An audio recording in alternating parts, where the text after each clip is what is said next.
Hey everybody, got another video here of me cutting up this little board that I made. I'm going to make an ingrain cutting board. It's going to be really thin, kind of a small one, but this is like a practice one. I'm planning on making a really thick one next, but I'll let you guys see what I do. I'm just cutting these up in equal slices on my table saw, and a couple times I almost pooped my pants, but it's okay. It's all good.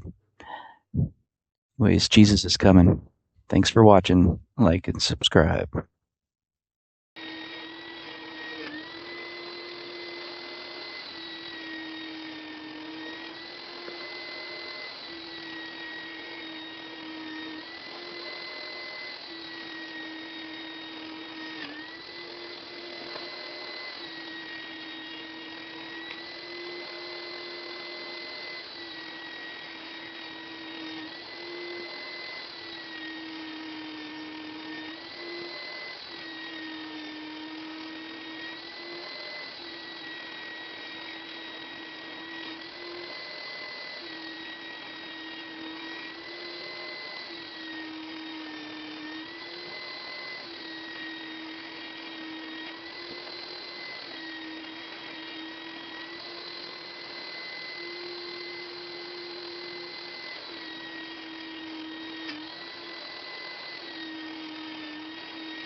All right, thank you guys. Like and subscribe. Um, be back with more videos. Thanks.